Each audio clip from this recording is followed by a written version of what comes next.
കാഹളം അധ്യായം 38. CI വിശ്വനാഥന്റെ നെറ്റി ചുളിഞ്ഞു. വാതിൽ കടന്ന് അകത്തേക്ക് വന്നയാളെ അയാൾ അടിമുടി നോക്കി. ഏതാണ്ട് 25 വയസ്സ് തോന്നിക്കുന്ന ഒരു യുവതി.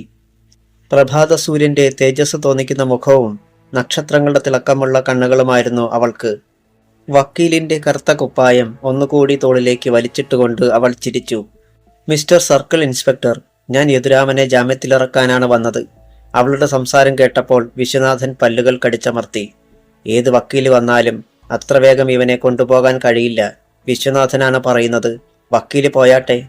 അവൾ വീണ്ടും ചിരിച്ചിട്ട് ഒരു കസേര വലിച്ചിട്ട് അതിലിരുന്നു. യദുരാമൻ ഒന്നും മനസ്സിലാകാതെ ആ യുവതിയെ നോക്കി നിൽക്കുകയായിരുന്നു. വിശ്വനാഥൻ അവനെ അടിക്കാൻ കൈയോങ്ങി. നീ ജാമ്യത്തിൽ പോകുന്നത് ഞാനൊന്ന് കാണട്ടടാ മിസ്റ്റർ ഇൻസ്പെക്ടർ. പെട്ടെന്ന് ആ യുവതി ചാടി എഴുന്നേറ്റു. യദുരാമന്റെ മേൽ നിങ്ങൾ കൈവച്ചാൽ ഈ പകൽ അവസാനിക്കും മുമ്പ് നിങ്ങളുടെ തൊപ്പി തെറിപ്പിക്കും ഞാൻ. കാണണോ? വെടിച്ചില്ലുകൾ പോലെ അവളുടെ ശബ്ദം ചീറിയെത്തിയപ്പോൾ വിശ്വനാഥൻ ഒന്ന് പകച്ചു. പുച്ഛഭാവത്തിൽ ഒരു കവർ അവൾ അയാൾക്ക് നീട്ടി.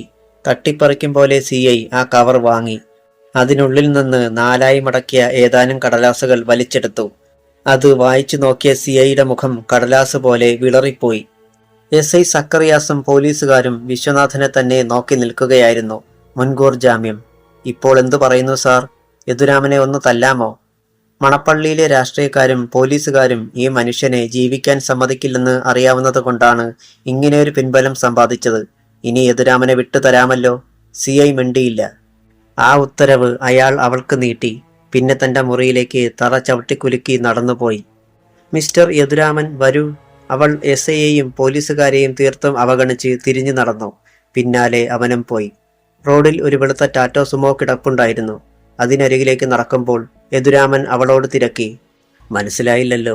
ആരാ നിങ്ങളെ എന്നെ രക്ഷിക്കാനായി അയച്ചത്? അവൾ പതിയെ പറഞ്ഞു. ഒന്നും താങ്കൾ ഇപ്പോൾ അറിയണ്ട. പക്ഷേ ഇനിയുള്ള യുദ്ധത്തിൽ താങ്കളെ സഹായിക്കാൻ ഞങ്ങളൊക്കെ ഉണ്ടാവും. കൂടുതൽ ഒന്നും പറയാതെ അവൾ സുമോയ്ക്കുള്ളിൽ കയറി. അത് പാഞ്ഞുപോയി. ഏതാനും സെക്കൻഡുകൾ യദുരാമൻ അങ്ങനെ തന്നെ നിന്നു. ആരാണ് ഈ ടാറ്റ സുമോയിൽ തന്റെ രക്ഷകയായി വരുന്നത്? ഇനി എന്ത് വേണമെന്ന് ചിന്തിച്ചു നിൽക്കുമ്പോൾ ഒരു ഓട്ടോ അടുത്ത് വന്നു നിന്നു. യദുരാമൻ മുഖം തിരിച്ചു നോക്കി. ഇന്ദ്രജിത്ത്. എന്താ ഇവിടെ നിൽക്കുന്നത്?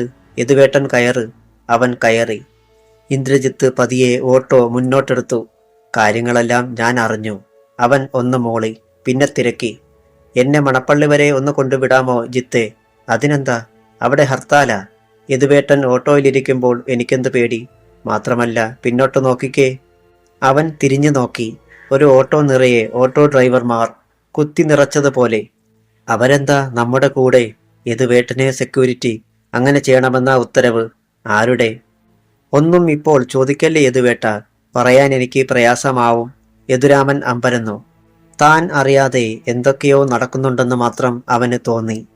മണപ്പള്ളിയിൽ ആ നേരത്ത് കടകളെല്ലാം അടഞ്ഞു കഴിഞ്ഞിരുന്നു.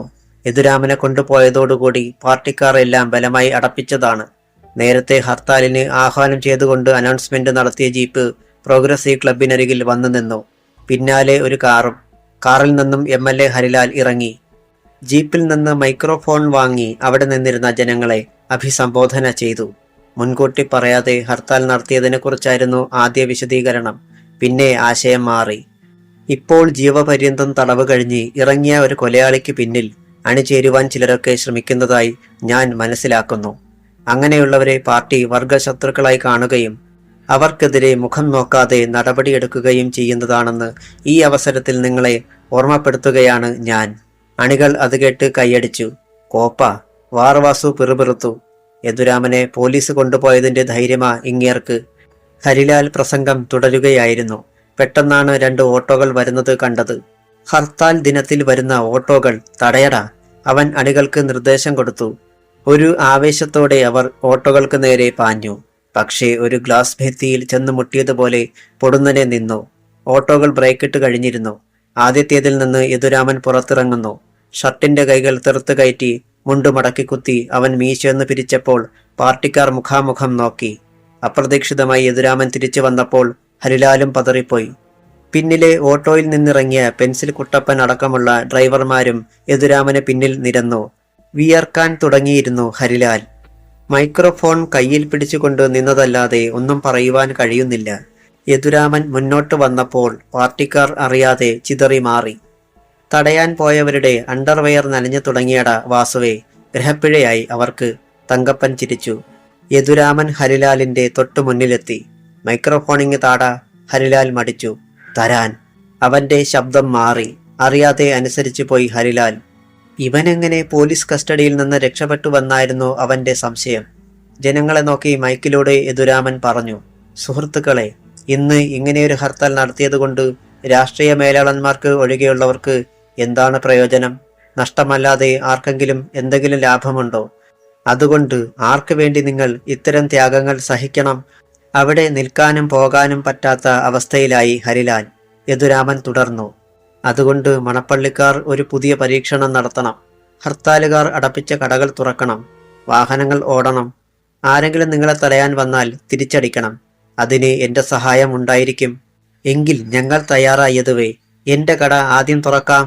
വാറുവാസു വിളിച്ചു പറഞ്ഞുകൊണ്ട് തന്റെ ബാർബർ ഷോപ്പിനു നേരെ ഓടി. നിമിഷത്തിനുള്ളിൽ അത് തുറക്കപ്പെട്ടു. പാർട്ടിക്കാർ പരസ്പരം നോക്കി. യദുരാമൻ MLA ഹരിലാലിന് നേരെ തിരിഞ്ഞു. എന്താ അളിയ, നിനക്ക് ആ കട അടപ്പിക്കാനുള്ള ധൈര്യമുണ്ടോ? ഹരിലാൽ മിണ്ടാതെ കാറിൽ ചെന്ന് കയറി. ആളുകൾക്കിടയിലൂടെ അത് മുമ്പോട്ട് പോയപ്പോൾ പാർട്ടിക്കാർ ഒഴികെയുള്ളവർ കൂകി. തുടർന്ന് മണപ്പള്ളിയിലെ കടകളെല്ലാം തുറക്കപ്പെട്ടു. പാർട്ടി അനുഭാവികൾ സൂത്രത്തിൽ പിൻവാങ്ങി. യദുരാമനും ഓട്ടോ ഡ്രൈവർമാരുടെ സംഘവും എന്തും നേരിടാൻ ഒരുങ്ങി നിൽക്കുകയായിരുന്നു. രാത്രി. മണപ്പള്ളിയിൽ നിന്നേറ്റ നാണക്കേടിന്റെ ദേഷ്യത്തോടെയാണ് ഹരിലാൽ വീട്ടിൽ വന്ന് കയറിയത്. പൂമുഖത്തെ ചാരു കസേരയിൽ നീണ്ടു കിടക്കുകയായിരുന്നു വാസു. അയാൾക്കിപ്പോൾ തീരെ വയ്യ. വലിവിന്റെ അസുഖമുണ്ട് താനും. മണപ്പള്ളിയിലെ കടകൾ തുറന്നു അല്ലേടാ?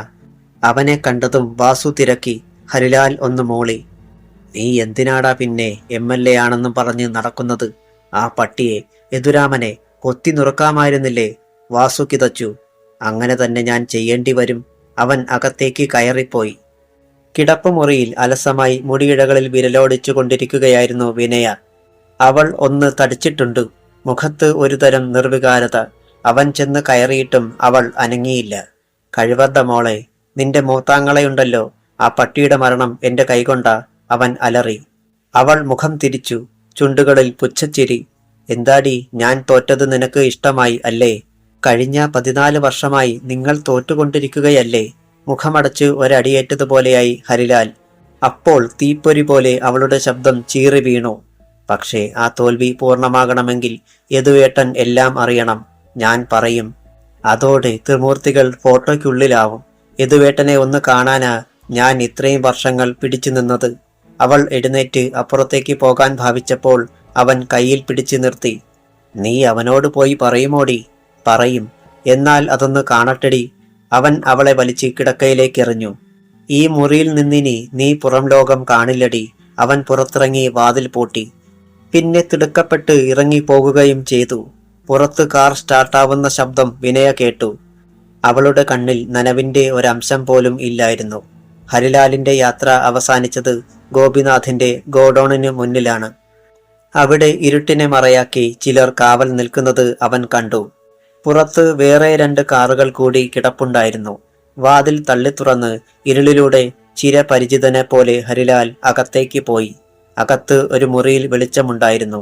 അവിടെ കൈകൾ മുകളിലേക്ക് കെട്ടിത്തൂക്കിയ നിലയിൽ അണ്ടർവെയർ മാത്രം ധരിച്ച് ഒരാൾ നിന്നിരുന്നു.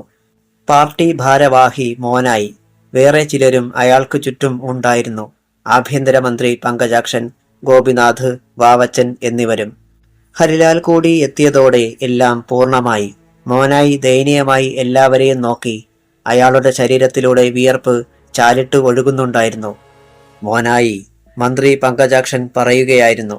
ഞങ്ങൾ ഒരു പാർട്ടിയുടെ 2 ഗ്രൂപ്പുകാരാണെങ്കിലും ഇവിടെ ഒരു കുടക്കീഴിൽ തന്നെയാ. അതുകൊണ്ട് മറ്റാരും നിന്നെ രക്ഷിക്കാൻ ഇങ്ങോട്ട് വരില്ല. പെട്ടെന്ന് പാർട്ടി വിട്ടു പോകുവാൻ നിന്നെ പ്രേരിപ്പിച്ച ഘടകം എന്താണെന്ന് നീ പറഞ്ഞേ പറ്റൂ. മാത്രമല്ല, നമ്മുടെ പാർട്ടിക്കാരെ തല്ലിച്ചതച്ചത് ആരാണെന്നും നീ പറഞ്ഞു തരണം. എനിക്കൊന്നും അറിയില്ല സാറേ. അയാൾ കരയാൻ തുടങ്ങി. മിണ്ടരുത് നീ, ഗോപിനാഥ് പൊട്ടിത്തെറിച്ചു. നിനക്കെല്ലാം അറിയാം. നിനക്ക് തല്ല് കിട്ടിയിട്ടുമില്ല. അതിനർത്ഥം അങ്ങനെ ഒരാക്രമണം ഉണ്ടാകുമെന്ന് നീ നേരത്തെ അറിഞ്ഞിരുന്നു എന്നതാണ്. പറഞ്ഞോ എല്ലാം. അല്ലെങ്കിൽ പാർട്ടിക്ക് വേണ്ടി മണപ്പള്ളിയിൽ ഒരു രക്തസാക്ഷി മണ്ഡപം ഉയരും നിന്റേത്. വാക്കുകളിലെ അപകടം മോനായി തിരിച്ചറിഞ്ഞു. അയാൾ കൂടുതൽ വിവശനായി. നിങ്ങളെ എങ്ങനെ മനസ്സിലാക്കിച്ചു തരുമെന്ന് എനിക്കറിയില്ല. ഞാൻ പറഞ്ഞു തന്നതിൽ കൂടുതലൊന്നും എനിക്കറിയില്ല. ഇരുളിൽ അടിവന്നത് മാത്രമേ ഞാൻ അറിഞ്ഞുള്ളൂ. പങ്കജാക്ഷൻ ക്രൂരമായി ചിരിച്ചു. അവിടെ മേശപ്പുറത്തിരുന്ന ഒരു കുപ്പിയെടുത്തു. അതിൽ നിറയെ ദ്രാവകം ഉണ്ടായിരുന്നു. അത് ഞൊടിയിടയിൽ അയാൾ മോനായിയുടെ തലയിലേക്ക് ഒഴിച്ചു. ആ മോനായിയുടെ അലർച്ച ഗോഡൌണിനെ പിടിച്ചു കുലുക്കി. തന്റെ തലയോട് കിഴിച്ച് ആസിഡ് അകത്തേക്കിറങ്ങുന്നത് പോലെ തോന്നി മോനായിക്ക്. പെട്ടെന്ന് ഒരു ക്യാമറയുടെ ഫ്ലാഷ് ഉണ്ടായി. സകലരും കിടുങ്ങിത്തിരിഞ്ഞു. അധ്യായം 39. തലയിൽ ഒരു ബോംബ് വീണ ഞെട്ടലാണ് ആഭ്യന്തരമന്ത്രി പങ്കജാക്ഷനും ത്രിമൂർത്തികൾക്കും ഉണ്ടായത്. തലയിൽ ആസിഡ് വീണ് അലറിക്കരയുന്ന മോനായിയെ അവർ മറന്നു. എവിടെ നിന്നാണ് ആ ക്യാമറയുടെ ഫ്ലാഷ് ഉണ്ടായത്? നാലുപാടും തിരഞ്ഞെങ്കിലും ഒരിടത്തും ആരെയും കാണുവാൻ കഴിഞ്ഞില്ല. വിക്ടർ! കൂടുതൽ ചിന്തിക്കാതെ പങ്കജാക്ഷൻ ശബ്ദമുയർത്തി. എങ്ങു നിന്നോ വിക്ടർ പാഞ്ഞെത്തി. എന്താണ് സാർ? ഈ ഗോഡൌണിനുള്ളിൽ എവിടെയോ നമ്മുടെ ഒരു ശത്രുവുണ്ട്. അവൻ ഫോട്ടോ എടുത്തിരിക്കുന്നു. അവനും ക്യാമറയും പുറത്തു പോകരുത്. ക്യുക്ക്! ശരി സാർ. മന്ത്രിയും ത്രിമൂർത്തികളും അപ്പോൾ തന്നെ അവിടെ നിന്ന് മടങ്ങി. എന്നാൽ 1/2 കിലോമീറ്റർ പോലും പിന്നിടും മുമ്പ് അവരുടെ വാഹനങ്ങൾക്ക് മുന്നിൽ ഒരു വെളുത്ത ടാറ്റ സുമോ വന്ന് വെട്ടിത്തിരിഞ്ഞു നിന്നു. ഏറ്റവും മുന്നിലെ കാറിലായിരുന്ന വാവച്ചൻ ചുളിഞ്ഞ നെറ്റിയോടെ തല പുറത്തേക്കിട്ട് നോക്കിക്കൊണ്ട് ഫോൺ നീട്ടിയടിച്ചു. അപ്പോൾ സുമോയുടെ മുന്നിൽ ഇടതുഭാഗത്തെ ഡോർ തുറക്കപ്പെട്ടു. എന്നാൽ ആരും പുറത്തിറങ്ങിയില്ല. അതേ നേരത്ത് പിന്നിൽ മറ്റൊരു വെളുത്ത ടാറ്റ സുമോ പാഞ്ഞു വന്ന് ബ്രേക്കിട്ട് നിന്നു. 2 സുമോകളുടെയും മധ്യത്തിലാണിപ്പോൾ മന്ത്രി അടക്കമുള്ളവരുടെ വാഹനങ്ങൾ. വാവച്ചൻ വീണ്ടും ഹോൺ അടിച്ചു. ആ നിമിഷം സുമോയുടെ പിന്നിലെ ഡോറുകൾ തുറക്കപ്പെട്ടു. അതിലെ 4 പേർ പുറത്തേക്കിറങ്ങി. പാന്റും ഷർട്ടും ധരിച്ചവർ. നേരത്തെ തുറക്കപ്പെട്ട മുൻവാതിലിലൂടെ ഒരാൾ ഇറങ്ങി അവർക്ക് നടുവിൽ നിന്നു. ഒരു ദീർഘകായൻ. കാറിന്റെ ഹെഡ് ലൈറ്റുകളിലെ വെളിച്ചത്തിൽ വാവച്ചൻ സൂക്ഷിച്ചു നോക്കി. പാന്റിന് മുകളിൽ അയാൾ ഒരു കമ്പിളി പുതച്ചിരിക്കുന്നത് പോലെ തോന്നി. പിന്നിലെ വാഹനങ്ങളിൽ ഇരുന്നവരും ഈ കാഴ്ച ഞെട്ടലോടെ കാണുന്നുണ്ടായിരുന്നു. 5 പേരും പതിയെ മുന്നോട്ട് വന്നു. നടക്ക് വന്നുകൊണ്ടിരുന്ന മനുഷ്യന്റെ മുഖത്തായിരുന്നു വാവച്ചന്റെ കണ്ണുകൾ. നരച്ച തലമുടി, പിരിച്ചു വെച്ചിരിക്കുന്ന കട്ടിമീശ. താൻ എവിടെയോ ഈ മുഖം കണ്ടിട്ടുണ്ടെന്ന് അവന് തോന്നി. അപ്പോൾ അയാൾക്കിരുവശത്തു നിന്ന 4 പേരുടെ കൈകളിലും ഓരോ റിവോൾവറുകൾ പ്രത്യക്ഷപ്പെട്ടു. എല്ലാവരും പുറത്തേക്കിറങ്ങി. നടുവിൽ നിന്നിരുന്ന മനുഷ്യൻ ശബ്ദം ഉയർത്തി. വല്ലാത്തൊരു മുഴക്കമുണ്ടായിരുന്നു അതിന്. ഏറ്റവും പിറകിൽ കിടന്നിരുന്ന കാറിലായിരുന്നു ഗോപിനാഥ്. പുറകിൽ കിടന്ന സുമോയിൽ നിന്നും ചിലർ ഇറങ്ങി നിൽക്കുന്നത് അവൻ കണ്ടു. ഞാൻ 3 വരെ എണ്ണും, അല്ലെങ്കിൽ 4നെയും കാറിനുള്ളിലിട്ട് കത്തിക്കും. ആ മനുഷ്യന്റെ മുന്നറിയിപ്പ്. അല്ലെങ്കിൽ ഇറങ്ങി വാ എന്റെ മുന്നിൽ. ആദ്യം ഇറങ്ങിയത് ആഭ്യന്തരമന്ത്രിയാണ്. അത് കണ്ടപ്പോൾ ത്രിമൂർത്തികളും ഇറങ്ങി. ആരടാ നീയൊക്കെ? ഞാൻ ആരാണെന്നറിയാമോ? ആഭ്യന്തരമന്ത്രി പങ്കജാക്ഷൻ കോപത്തോടെ ചോദിച്ചുകൊണ്ട് മുന്നോട്ടെടുത്തു. കൂടെ ത്രിമൂർത്തികളും. നിന്നെ അറിയാത്തവർ ആരുണ്ടടാ? കേരളത്തിലെ ഏറ്റവും വലിയ കൂട്ടിക്കൊടുപ്പുകാരനല്ലേ നീ? അയാൾ ചോദിച്ചപ്പോൾ മുഖമടച്ച് ഒരടി കിട്ടിയതുപോലെ പങ്കജാക്ഷൻ വിളറി. അവർ 4 പേരും കാറിന് മുന്നിലെ വെളിച്ചത്തിൽ എത്തിക്കഴിഞ്ഞിരുന്നു. നേരത്തെ വാവച്ചന് തോന്നിയതുപോലെയുള്ള സംശയം മറ്റു 3 പേർക്കും തോന്നി. ഇയാൾ ആരാണ്? നിങ്ങൾക്കെന്ത് വേണം? ഞാനൊന്ന് വിരൽ ഞൊടിച്ചാൽ പോലീസ് നിങ്ങളെ തൂക്കിയെടുത്ത് കൊണ്ടുപോകും. മന്ത്രി ഭീഷണിപ്പെടുത്തി. ഞൊടിക്കാൻ നിനക്ക് വിരൽ ഉണ്ടായിട്ട് വേണ്ടേ? അയാൾ ശബ്ദമില്ലാതെ ചിരിച്ചു. പോലീസ് എസ്കോർട്ടില്ലാതെ നീ രഹസ്യ ആവശ്യത്തിന് പോയിട്ട് വരികയല്ലേ? മന്ത്രി പതറി. ആ മനുഷ്യൻ വീണ്ടും തിരക്കി. നിങ്ങളെ ഇങ്ങനെ ഒന്നിച്ചൊന്ന് സൗകര്യമായി കിട്ടാൻ ഞാൻ എത്ര കൊതിച്ചിരുന്നു എന്നറിയാമോ? ആട്ടെ, നിങ്ങൾക്കെന്നെ മനസ്സിലായോ? അല്ലെങ്കിൽ ഒന്ന് സൂക്ഷിച്ചു നോക്ക്. 8 കണ്ണുകൾ ആ മനുഷ്യനെ അടിമുടി ഒഴിഞ്ഞു. പക്ഷേ കൃത്യമായി ഇയാൾ ആരെന്ന് പറയാനാവുന്നില്ല. പെട്ടെന്ന് ആ മനുഷ്യൻ പുതച്ചിരുന്ന ഷാൾ താഴേക്ക് ഊർന്നു വീണു. എന്റെ ഈ കൈകളിലേക്കൊന്ന് നോക്കടാ. കുപ്പിച്ചില്ലിന്റെ മൂർച്ചയുണ്ടായിരുന്നു ആ ശബ്ദത്തിന്. വാഴത്തട പോലെ തൂങ്ങിക്കിടക്കുന്ന കൈകൾ അവർ കണ്ടു. പണ്ടൊരു രാത്രി സെമിത്തേരിയിൽ ഒരു കല്ലറയ്ക്ക് മുകളിലിട്ട് നീയൊക്കെ തല്ലിച്ചതച്ചതാണ് ഈ കൈകൾ. ഇപ്പോൾ നിനക്കൊക്കെ എന്നെ മനസ്സിലായോ? 4 പേരും കിടുങ്ങിപ്പോയി. അനിരുദ്ധൻ. പങ്കജാക്ഷന്റെ ചുണ്ടുകൾ പിറുപിറുത്തു. അയാൾ അത് കേട്ടു. അതേടാ, സർക്കിൾ ഇൻസ്പെക്ടറായിരുന്ന അനിരുദ്ധൻ തന്നെയാണ് ഞാൻ. ഈ 2ാം വരവിന്റെ അർത്ഥമെന്തെന്ന് ഞാൻ നിന്നെയൊന്നും ബോധ്യപ്പെടുത്തേണ്ടല്ലോ. അയാൾ പല്ലുകൾ കടിച്ചമർത്തി. അവർക്ക് ശബ്ദിക്കാൻ കഴിഞ്ഞില്ല. പൊടുന്നനെ അനിരുദ്ധൻ മുകളിലേക്ക് ചാടിയുയർന്നു. അടുത്ത നിമിഷം അയാളുടെ വലത് കാൽപ്പത്തി പടക്കം പൊട്ടുന്ന ഒച്ചയിൽ മന്ത്രിയുടെ കവളടക്കം ആഞ്ഞു പതിച്ചു. അയ്യോ! മന്ത്രി റോഡിൽ ചരിഞ്ഞു വീണു. കൈയില്ലെങ്കിലും നിനക്കെതിരെ ഞാൻ മാത്രം മതിയെന്ന് മനസ്സിലായോടാ. ത്രിമൂർത്തികൾ മുന്നോട്ട് കുതിക്കാൻ ഭാവിച്ചതാണ്. പക്ഷേ അനിരുദ്ധന്റെ ഒപ്പം വന്നവർ റിവോൾവർ മുനയിൽ അവരെ നിർത്തി. റോഡിൽ നിന്ന് എഴുന്നേറ്റ പങ്കജാക്ഷൻ തുപ്പിയത് ചോരയാണ്. അടിയേറ്റ ഭാഗത്തെ പല്ലുകൾ മുഴുവൻ ഇളകിയിരിക്കുകയാണെന്ന് അയാൾക്ക് തോന്നി. ഇത് വെറും ഒരു ഓർമ്മപ്പെടുത്തൽ മാത്രം. പക്ഷേ ഉടനെ വീണ്ടും നമ്മൾ മുഖാമുഖം വരും. അന്ന് പിന്നെ നീയൊന്നും മടങ്ങിപ്പോവില്ല. അനിരുദ്ധൻ പിന്തിരിഞ്ഞ് സുമോയിൽ കയറി. കൂടെയുള്ളവരും അത് വെട്ടിത്തിരിഞ്ഞ് കുതിച്ചകന്നു. പിന്നിൽ വന്നു നിന്ന സുമോയും പോയി. റോഡിൽ പകച്ചമട്ടിൽ ഏതാനും നിമിഷം നിന്നുപോയി അവർ. പിന്നെ മന്ത്രി പറഞ്ഞു, പോകാം. കൂടുതൽ സംസാരിക്കാതെ 4 പേരും കാറുകളിൽ കയറി. പിന്നീട് തങ്ങളുടെ വീടുകളിലേക്കുള്ള വഴിയെ തിരിഞ്ഞു. ഗോപിനാഥ് പാടത്തിന് നടുവിലൂടെയുള്ള റോഡ് വഴിയാണ് പോയത്. കൊയ്തൊഴിഞ്ഞ പാടത്ത് കാറിന്റെ വെളിച്ചം തൊട്ടൊഴിഞ്ഞു. പാടത്ത് ഇടയ്ക്കിടെ കച്ചിക്കൂന കൂട്ടിയിട്ടുണ്ടായിരുന്നു. പൊടുന്നനെ കാറിന്റെ പിൻസീറ്റിൽ ചില നിഴലുകൾ പിടച്ചു. ഒരു റിവോൾവർ മുന്നോട്ട് നീണ്ടുവന്ന് അയാളുടെ പിൻകഴുത്തിൽ മുട്ടി. ഞെട്ടലോടെ ഗോപിനാഥ് ബ്രേക്കിൽ ആഞ്ഞു ചവിട്ടി. ഇവിടെയല്ല, റോഡിന്റെ സൈഡിലേക്ക് മാറ്റി നിർത്തിക്കോ. പിന്നിൽ നിന്ന് പരിപരുത്ത ശബ്ദം. അനുസരിക്കാതെ തരമില്ലായിരുന്നു ഗോപിനാഥിന്. ലൈറ്റ് അണയ്ക്ക്, അടുത്ത ആജ്ഞ. ഗോപിനാഥ് അങ്ങനെ ചെയ്തു. ഇനി പുറത്തിറങ്ങ്. അവനും ഒപ്പം അവരും ഇറങ്ങി. ചുറ്റും വിജനത മാത്രം. അവർ 2 പേർ ഉണ്ടെന്ന് ഗോപിനാഥ് കണ്ടു. മങ്ങിയ നിലാവെളിച്ചത്തിൽ പക്ഷേ ആ മുഖങ്ങൾ വ്യക്തമല്ല. വാ, നമുക്ക് പാടത്ത് പോയിരുന്ന് സംസാരിക്കാം. റിവോൾവറിന്റെ ബാരൽ പുറത്ത് കുത്തിയമർത്തിക്കൊണ്ട് ഒരാൾ പറഞ്ഞു. നിങ്ങളാരാ? ഞാൻ വരില്ല. ഗോപിനാഥ് പിന്തിരിയാൻ ഭാവിച്ചു. നീയല്ല, ചത്തുപോയ നിന്റെ തന്ത തോലു ഗംഗാധരൻ വരുമല്ലോ ഞങ്ങൾ വിളിച്ചാൽ. അച്ഛന്റെ പേര് കൂടി കേട്ടപ്പോൾ ഗോപിനാഥ് ഒന്നുകൂടി കിടുങ്ങി. നടക്കടാ. അവർ അവനെ പാടത്തിന് നടുവിലേക്ക് കൊണ്ടുപോയി ഒരു വരമ്പത്തിരുത്തി. എന്നെ ഒന്നും ചെയ്യരുത്. അപകടം തിരിച്ചറിഞ്ഞതുപോലെ ഗോപിനാഥ് പറഞ്ഞു. നിങ്ങൾക്ക് എന്ത് വേണമെങ്കിലും തരാം, എന്നെ വെറുതെ വിട്ടാൽ. ഉറപ്പാണോ? അവരിൽ രണ്ടാമൻ തിരക്കി. ഉറപ്പ്. ഗോപിനാഥിന് ഉത്സാഹമായി. എങ്കിൽ അവർ ഇരുവരും ആലോചിക്കുന്നത് പോലെ ഭാവിച്ച് അല്പനേരം നിന്നു. പിന്നെ ഒരാൾ പറഞ്ഞു, മണപ്പള്ളിയിൽ പണ്ട് പ്രേമചന്ദ്രൻ എന്ന ഒരാളുണ്ടായിരുന്നു, ഒരു യദുരാമന്റെ പപ്പ. ആ പ്രേമചന്ദ്രനെ ഞങ്ങൾക്ക് വേണം. നെഞ്ചിൽ പാമ്പ് കൊത്തിയതുപോലെ പിന്നോട്ട് ഒന്ന് മാറിപ്പോയി ഗോപിനാഥ്. തരാമോ അയാളെ ഞങ്ങൾക്ക്? നിങ്ങൾ ആരാ? ഒരാൾ ചെറിയ ടോർച്ച് സ്വയം മുഖത്തേക്ക് തെളിച്ച് കാണിച്ചു. ഗോപിനാഥ് അമ്പരപ്പിൽ വായ് തുറന്നുപോയി. ടോർച്ച് അവൻ അകലേക്കടിച്ച് കാണിച്ചു. എല്ലാം ഒരുക്കിയിരിക്കുകയാ ഞങ്ങള്. അവിടെ പച്ചമണ്ണ് ഇളകിക്കിടക്കുന്നത് ഗോപിനാഥ് കണ്ടു. ഞൊടിയിടയിൽ വരമ്പിൽ നിന്നും ചാടി എഴുന്നേറ്റ ഗോപിനാഥ് ഒറ്റയോട്ടം. അത് പ്രതീക്ഷിച്ചിരുന്നത് പോലെ അവരിൽ ഒരാൾ കാൽ നീട്ടി അവന്റെ കാലിൽ തട്ടി. ഗോപിനാഥ് കമിഴ്ന്നടിച്ച് താഴെ വീണു. നിലവിളിക്കാനായി വായ് തുറന്ന അവന്റെ മുഖം പിടിച്ചു തിരിച്ച് ഒരു പിടി മണ്ണുവാരി അവരിൽ ഒരാൾ വായിൽ കുത്തി നിറച്ച് കൊടുത്തു. ആ നേരത്ത് അടുത്തയാൾ അവന്റെ കൈകൾ പിന്നോട്ട് പിടിച്ചു കെട്ടി. അനന്തരം അകലെ മണ്ണ് ഇളകിക്കിടന്നിരുന്ന ഭാഗത്തേക്ക് വലിച്ചു കൊണ്ടുപോയി. കൊല്ലല്ലേ. മണ്ണ് തുപ്പിക്കളയുന്നതിനിടയിൽ ഗോപിനാഥ് യാചിച്ചു. നിന്റെയൊക്കെ മുന്നിൽ എത്രയോ പേർ ഇങ്ങനെ ജീവന് വേണ്ടി യാചിച്ചിട്ടുണ്ടടാ. അവരിൽ ആരുടെയെങ്കിലും യാചന നീയോ നിന്റെ കൂട്ടുകാരോ കേട്ടിട്ടുണ്ടോ? മണ്ണ് ഇളകിക്കിടന്നിരുന്ന ഭാഗത്ത് അവനെ അവർ ഇട്ടു. പിന്നെ ടോർച്ചടിച്ച് കാണിച്ചു. ദാ നോക്ക്, നിന്റെ നീളത്തിലും വീതിയിലും എടുത്ത കുഴിയാ ഇത്. അവന്റെ കാലുകൾ കൂടി അവർ കൂട്ടിക്കെട്ടി. വായിൽ കുറെ കച്ചി കുത്തിത്തിരുകി.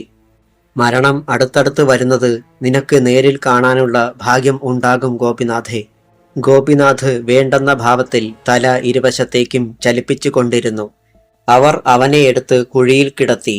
കുറെ കച്ചിയും വിതറി. അവൻ എഴുന്നേൽക്കാൻ ശ്രമിച്ചു. കഴിയുന്നില്ല.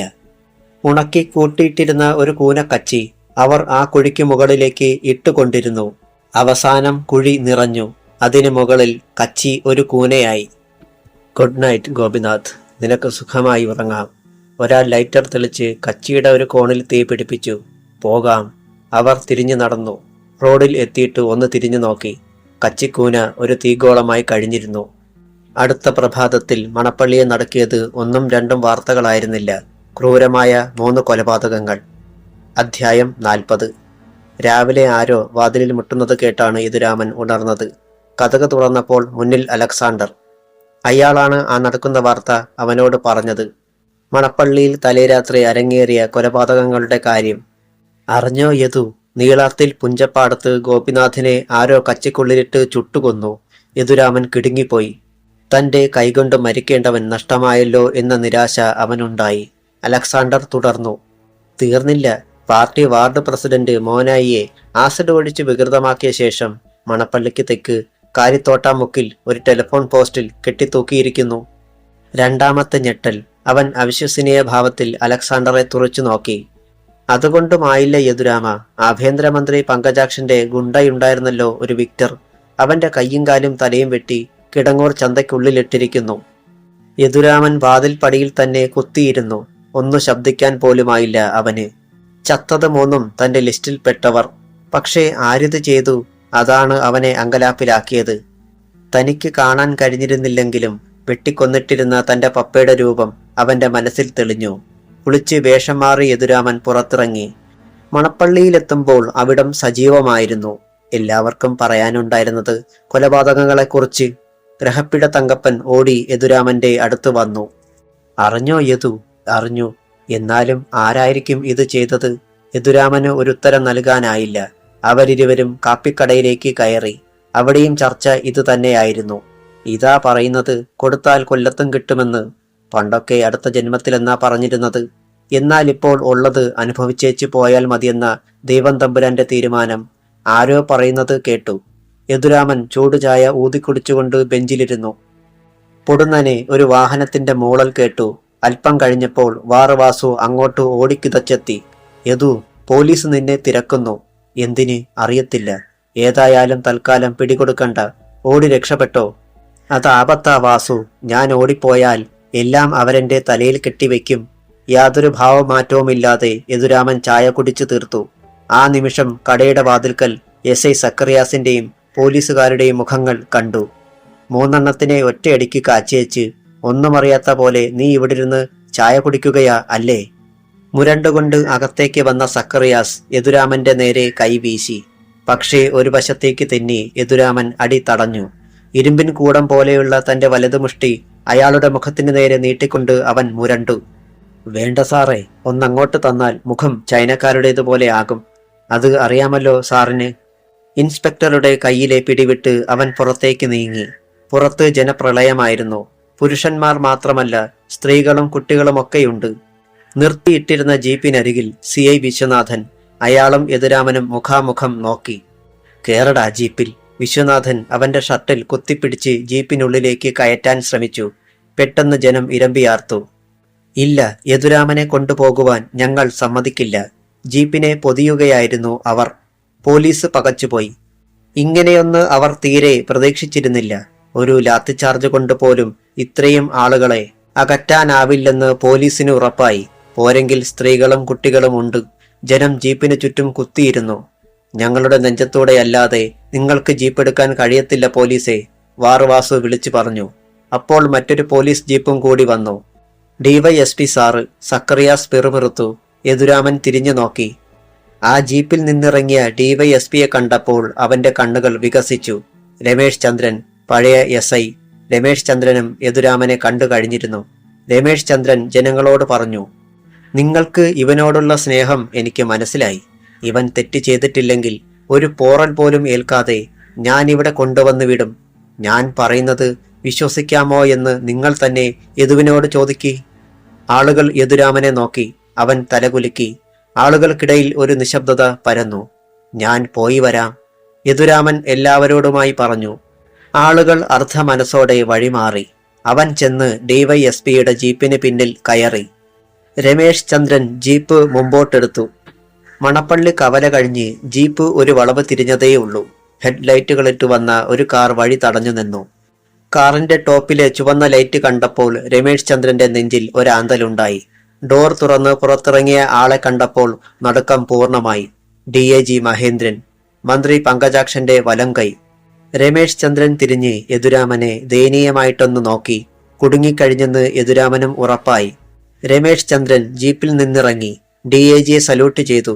അടുത്ത നിമിഷം DIGയുടെ കാറിന് പിന്നിൽ ഒരു പോലീസ് ജീപ്പ് കൂടി വന്നു നിന്നു. കിട്ടിയോ അവനെ? മഹേന്ദ്രൻ രമേശ് ചന്ദ്രനെ നോക്കി. Yes sir. അവനെ ആ വണ്ടിയിലോട്ട് കയറ്റിക്കോ. ക്യാമ്പിലേക്ക് കൊണ്ടുപോയി ചോദ്യം ചെയ്യാം. സാർ അത് രമേശ് ചന്ദ്രൻ എന്തോ പറയാനാഞ്ഞു. ഉടൻ മഹേന്ദ്രൻ കൈ ഉയർത്തി. First obey Ramesh, then suggest. Ramesh ചന്ദ്രന് അനുസരിക്കാതിരിക്കാനായില്ല. യദുരാമനെ DIGക്കൊപ്പം വന്ന പോലീസുകാർ ജീപ്പിൽ കയറ്റുന്നത് കണ്ടപ്പോൾ അയാൾ മുഖം തിരിച്ചു കളഞ്ഞു. കുരുതി കൊടുക്കുകയായിരുന്നു താൻ അവനെ. ആ നേരത്ത് ആഭ്യന്തരമന്ത്രി പങ്കജാക്ഷനും MLA ഹരിലാലും TVയിൽ തിരിച്ചെത്തിയിരുന്നു. വാവച്ചൻ ഗോപിനാഥിന്റെ മൃതദേഹത്തിനരികിൽ തന്നെയായിരുന്നു. എനിക്കാകെ ഭയമാകുന്നു പങ്കജാക്ഷൻ സാറേ, ഹരിലാൽ പറഞ്ഞു. ശത്രുക്കൾ പിന്നാലെയുണ്ടെന്നൊരു തോന്നൽ. പങ്കജാക്ഷന്റെ മുഖവും വിളറിയിരുന്നു. എന്നാലും ഒരിക്കലും ഇത് പ്രതീക്ഷിച്ചിരുന്നതല്ല ഞാൻ. ഇന്നലെ രാത്രിയിലും നമ്മൾ യദുരാമനാണ് ചെയ്തതെന്ന് എനിക്ക് തോന്നുന്നില്ല. ആ നിമിഷം മന്ത്രിയുടെ സെൽഫോൺ ശബ്ദിച്ചു. അയാൾ ഡിസ്പ്ലേ സ്ക്രീനിലേക്ക് നോക്കി. തന്റെ ഒരു രഹസ്യ താവളത്തിലെ നമ്പരാണ്. ഹലോ. തിടുക്കത്തിൽ അയാൾ ഫോൺ കാതോട് ചേർത്തു. ഇനി ആരുടെ ഉച്ചിയിലാടോ താൻ ആസിഡ് ഒഴിക്കുന്നത്? ഒരു കനത്ത ചോദ്യം. മന്ത്രി കിടുങ്ങി. നിങ്ങൾ അതിപ്പം അറിയണ്ട. തന്റെ രഹസ്യ വീട്ടിന്ന. ഇവിടെ ഒരു മുറി നിറയെ വടിവാളുകളും കഠാരകളും ആസിഡ് ബൾബുകളും കൈബോംബുകളുമൊക്കെ ആണല്ലോടോ. ആരെയൊക്കെ തീർക്കാനാ ഇത്? അടുത്ത ഞെട്ടൽ. നിങ്ങൾക്കെന്ത് വേണം? സംഗതി സിമ്പിളാ പങ്കു. നീ മോനായിയുടെ ഉച്ചിയിൽ ആസിഡ് ഒഴിക്കുന്നത് പത്രത്തിൽ വരാതിരിക്കണമെങ്കിൽ, നിന്റെ ഈ താവളവും ഇവിടുത്തെ ആയുധങ്ങളും ജനങ്ങൾ കാണാതിരിക്കണമെങ്കിൽ, അല്പം മുമ്പ് നീ DIGയെ വിട്ട് റാഞ്ചിയ നിരപരാധിയായ യദുരാമനെ വെറുതെ വിടണം. കൊല നടത്തിയത് ഞങ്ങളാ. മോനായിയെ നിന്റെ ആളുകൾ കെട്ടിത്തൂക്കുന്ന പടവും ഞങ്ങൾ എടുത്തിട്ടുണ്ട്. ചുണയുണ്ടെങ്കിൽ ഞങ്ങളെ കണ്ടുപിടിക്കേ. അതല്ല, നീ യദുരാമനെ വിട്ടില്ലെങ്കിൽ നിന്റെ മോനെ ഞങ്ങളിങ്ങ് പൊക്കും. ഫോൺ കട്ടായി. മന്ത്രി മരവിച്ചിരുന്നു. എന്താ സാറേ? ഹരിലാൽ തിരക്കി. അയാൾ കാര്യം ചുരുക്കി പറഞ്ഞു. മോൻ ബാംഗ്ലൂരിലല്ലേ? അതല്ല കാര്യം. ബാക്കി ഫോട്ടോകളും മറ്റും യദുരാമനെ വിടാം സാറേ. എന്നിട്ട് ഹരിലാൽ മന്ത്രിയുടെ കാതിൽ എന്തോ പറഞ്ഞു. അയാളുടെ മുഖം തെളിഞ്ഞു. ഉച്ച തിരിഞ്ഞപ്പോഴേക്കും 3 ശവശരീരങ്ങളും പോസ്റ്റ്മോർട്ടത്തിന് ശേഷം ബന്ധുക്കൾക്ക് വിട്ടുകൊടുത്തു. പോലീസ് ജീപ്പിൽ തന്നെ യദുരാമനെ തിരിച്ചു കൊണ്ടുവന്ന് വിട്ടു. പിറ്റേന്ന് രാത്രി വാവച്ചൻ ഭാര്യയോടൊപ്പം മുറിയിൽ ഉറങ്ങിക്കിടക്കുകയായിരുന്നു. മക്കൾ അടുത്ത മുറിയിലാണ്. കട്ടിലിനടിയിൽ നിന്ന് ഒരാൾ പുറത്തേക്ക് വന്നു. വാവച്ചന്റെ ഭാര്യയുടെ മുഖത്ത് ഒരു കർച്ചീഫ് അയാൾ അമർത്തി. ഉറക്കത്തിൽ തന്നെ അവൾ അബോധാവസ്ഥയിലായി. മുറിയിൽ ലൈറ്റ് തെളിഞ്ഞപ്പോൾ വാവച്ചൻ ഞെട്ടി ഉണർന്നു. തൊട്ടുമുന്നിൽ ഒരു മനുഷ്യൻ. വാവച്ചൻ നിലവിളിക്കാൻ ഭാവിച്ചതും ഒരു റിവോൾവർ നാവിൽ മുട്ടി. മിണ്ടരുത്. വാവച്ചൻ അടിമുടി വിറച്ചു. എന്നെ മനസ്സിലായോ? ആ മനുഷ്യൻ ചോദിച്ചു. അല്പനേരം വാവച്ചൻ ആ മുഖത്തേക്ക് നോക്കിക്കിടന്നു. പിന്നെ ഒരു ഞെട്ടൽ. അപ്പോൾ മനസ്സിലായി അല്ലേ? അയാൾ ഉമിനീരിറക്കി. ഇനി എണീക്കി. ഭാര്യ ഉണരട്ടെ എന്ന് കരുതി കൈകൊണ്ട് അവൻ അവളെ ഒന്ന് തട്ടി. അത് കണ്ട് തോക്കേന്തിയ മനുഷ്യൻ ചിരിച്ചു. അവൾ ഉണരില്ല. എന്നെ കൊല്ലരുത്, വാവച്ചൻ യാചിച്ചു. ആദ്യം ആ കസേരയിലിരിക്ക്. എന്നിട്ട് ഞാൻ പറയുന്നത് പോലെ ഒരു കടലാസിൽ എഴുത്. അനുസരിക്കാതെ നിവർത്തിയില്ലാതിരുന്ന വാവച്ചൻ കടലാസും പേനയും എടുത്തു. അപ്പോൾ ആ മനുഷ്യൻ ഒരു കത്ത് മുന്നിൽ വെച്ചു കൊടുത്തു. ഇത് ഇങ്ങനെ തന്നെ പകർത്തിയാൽ മതി. ആ കത്ത് ഒന്ന് ഓടിച്ചു വായിച്ച വാവച്ചന്റെ തലയ്ക്കുള്ളിൽ ഒരു സ്ഫോടനമുണ്ടായി. അധ്യായം 41. മാനം ഇരുണ്ടു മൂടി. തണുത്ത കാറ്റ് വീശി. ക്രമേണ ചാറ്റൽ മഴ തുടങ്ങി. പിന്നെ അതിനും ശക്തി കൂടി. തുലാവർഷത്തിന്റെ വരവിനെ അറിയിച്ചുകൊണ്ട് ഭൂമി കിടുങ്ങുന്ന ഒരിടി വെട്ടി. അതോടെ മഴയ്ക്ക് വീണ്ടും ശക്തി കൂടി. വാവച്ചൻ വിയർപ്പിൽ കുളിച്ചുകൊണ്ടാണ് ആ കത്തെഴുതി തീർന്നത്. അതിനെ പ്രേരിപ്പിച്ച മനുഷ്യൻ ആ കത്ത് വായിച്ചു നോക്കിയിട്ട് പുഞ്ചിരിച്ചു. പിന്നെ കടലാസ് മേശപ്പുറത്ത് നിവർത്തി വെച്ച് ഒരു പേപ്പർ വെയിറ്റ് മുകളിൽ വെച്ചു. പോകാം. എന്നെ കൊല്ലരുത്. ആ മനുഷ്യനെയും ഉറങ്ങിക്കിടക്കുന്ന തന്റെ ഭാര്യയെയും വാവച്ചൻ വിവശനായി നോക്കി. നടക്കടാ. അയാളുടെ ഒച്ച ഒന്നുകൂടി കനത്തു. ആയുധം പുറത്ത് ആഞ്ഞുന്നമർന്നു. വാവച്ചൻ യാന്ത്രികമായി മുന്നോട്ട് നീങ്ങി. വിറപൂണ്ട വിരലുകൾ കൊണ്ട് വാതിലിന്റെ കൊളുത്തുകൾ നീക്കി. തുള്ളിക്കൊരു കുടം വീതം പെയ്യുന്ന മഴ. വാവച്ചനെ മഴയത്തേക്ക് തള്ളിയിട്ടിട്ട് അയാളും ഒപ്പമിറങ്ങി. ഐസിന്റെ തണുപ്പുള്ള വെള്ളം. എങ്കിലും വാവച്ചൻ നീറിപ്പുകഞ്ഞു. അവർ ഗേറ്റിലെത്തിയപ്പോഴേക്കും ഒരു വെളുത്ത ടാറ്റ സുമോ മുന്നിൽ വന്ന് ബ്രേക്കിട്ടു. അതിന്റെ പിന്നിലെ ഡോർ തുറക്കപ്പെട്ടു. വാവച്ചനെ അകത്തേക്ക് തള്ളിയിട്ട് ആ മനുഷ്യനും കയറി ഡോർ അടച്ചു. വാഹനം മഴവെള്ളം തെറിപ്പിച്ചുകൊണ്ട് പാഞ്ഞുപോയി. നേരം പുലർന്നു.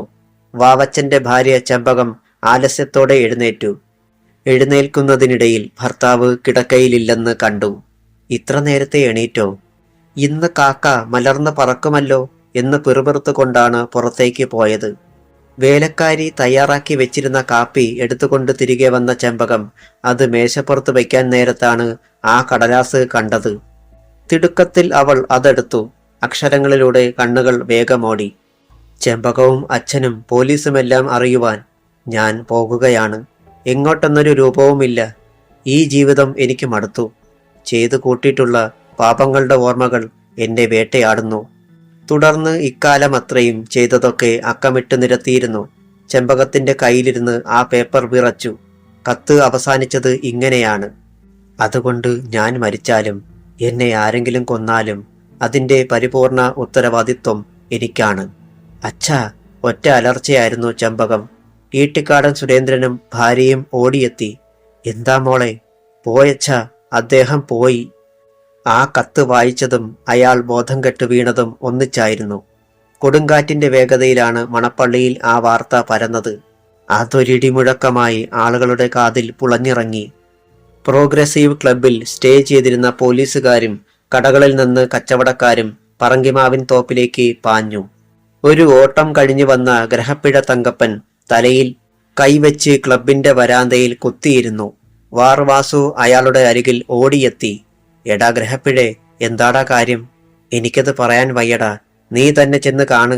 തങ്കപ്പൻ അവിടെ തന്നെ ഇരുന്നു. ഇവനോട് ചോദിച്ചറിയുന്നതിനേക്കാൾ എളുപ്പം അവിടെ പോയി കാണുന്നതാ. പിറുപിറുത്തുകൊണ്ട് വാസുവും അങ്ങോട്ട് വെച്ചു പിടിച്ചു. അപ്പോൾ കശുമാവിൻ തോപ്പിനുള്ളിലേക്ക് ഇരച്ചു കയറിയ പോലീസും ആളുകളും മുന്നിലെ രംഗം കണ്ട് സ്തബ്ധരായി നിൽക്കുകയായിരുന്നു. അല്പനേരത്തേക്ക് ആർക്കും ഒന്നും പറയാനില്ല. അത്തരം ഒരു രംഗമായിരുന്നു അത്. അവിടെ നിന്ന ഏറ്റവും വലിയ ഒരു കശുമാവിന്റെ തായ്തടിയിൽ തറച്ചു നിർത്തിയിരിക്കുകയാണ് വാവച്ചനെ. നെറ്റിയിലും കഴുത്തിലും നെഞ്ചിലുമൊക്കെ ആണി കയറ്റിയിരിക്കുന്നു. അതുവഴി ചോര ഒലിച്ചിറങ്ങി ഉണങ്ങിയിട്ടുണ്ട്. അവന്റെ തലയ്ക്ക് മുകളിൽ ഒരു ബോർഡ് തൂക്കിയിട്ടുണ്ട്. തുടക്കം ഇവിടെയായിരുന്നു, അവസാനവും ഇവിടെയാകട്ടെ. പലർക്കും അതിന്റെ അർത്ഥം പിടികിട്ടിയില്ല. പണ്ട് ജയശ്രീയെ കൊന്നിട്ടത് ഇവിടെയല്ലായിരുന്നോ? ആരോ ചോദിക്കുന്നത് കേട്ട് പോലീസുകാർ തലതിരിച്ചു. ആണടാ, അങ്ങനെയല്ലേ യദുരാമൻ ആദ്യം പോലീസ് കേസിൽ കുടുങ്ങിയത്? മറ്റൊരാൾ. കൂടുതൽ പോലീസും എത്തി. ഡിവൈഎസ്പി രമേശ് ചന്ദ്രനും എസ്.ഐ. സക്കറിയാസും ഒരു ഭാഗത്ത് മാറി നിന്ന് സംസാരിച്ചു. പണ്ട് ഇവിടെ വെച്ച് ഈ വാവച്ചനും മറ്റും ചേർന്ന് ഒരു പെണ്ണിനെ കൊന്നെന്നും അത് യദുരാമന്റെ മേൽ കെട്ടിവെച്ചെന്നുമൊക്കെ നാട്ടുകാർ പറയുന്നു സാർ, സക്കറിയാസ് പറഞ്ഞു. അത് നേരാടോ? അന്ന് ഞാൻ ഇവിടുത്തെ എസ്.ഐ. ആയിരുന്നു. രമേശ് ചന്ദ്രൻ ഒരു സിഗരറ്റിന് തീ കൊളുത്തി. എങ്കിൽ തീർച്ചയായും ഈ കൊല ചെയ്തത് യദുരാമൻ തന്നെ. അവനെ പൊക്കിയാലോ സാർ? രമേശ് ചന്ദ്രൻ ഒന്ന് ചിരിച്ചു.